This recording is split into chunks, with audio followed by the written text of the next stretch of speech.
name is Sharon Collins. I'm 55 years old and was diagnosed with breast cancer earlier this year in the spring. I had to have multiple surgeries that left me with a lot of pain and tightness in my chest. When I came here, I was taking medication, but it was just barely getting me through the day.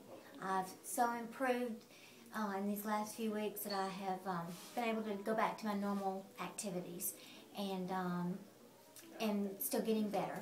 Thank you.